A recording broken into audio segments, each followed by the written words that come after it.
Hey YouTube, it's David Space, just doing a small, or actually large, update on my uromastyx. I think the last time I ever did one he was either in a 20 or 29 gallon, I don't remember which, but right now,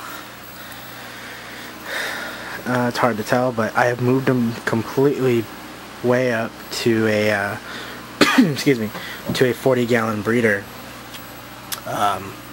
This is pretty good. This will probably last him almost his entire life. I can definitely go bigger, but for right now this will work out just fine.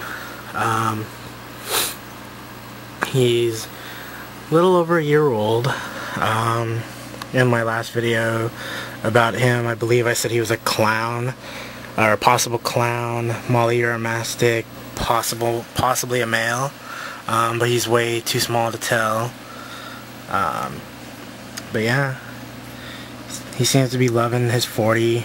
He's been in here, probably like a month and a half. And then seems to be enjoying it. Today he's got some collard greens and some iguana bites, and then he's always got his dish of iguana pellets today, and some KT Exact rainbow bites. It's normally for parakeets, cocktails, things like that, but a uromastyx breeder told me that it was a good source of vegetable protein for him. So he seems to like it. It's not doing him any harm. There he is, going to his little basking spot. Right now it says it's 100, but that's because I just opened it and I gave him his food. Normally it's about 115, 120, which is exactly what you want for a uromastyx.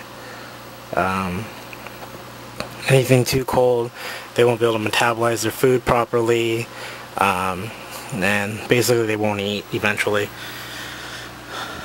Yeah, and then one thing I'd like to address, the sand.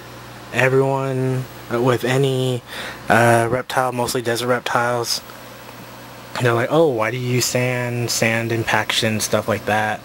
Yeah, it is a big deal, impaction. You don't want to mess with that kind of stuff. But with uromastyx, it's kind of hard not to do anything that's not sand. So I picked this up at the San Diego Reptile Super Show. It's got a Reptilite natural calcium substrate. It's made by Blue Iguana, good brand company. It's really good stuff. I like it. Basically, you know, the way they say it's designed, it's made for desert dwelling reptiles, arachnids, stuff like that. So you got beardeds, sambos, tortoises, geckos, uromastyx, everything like that. 100% edible, readily digestible, you know, all that stuff.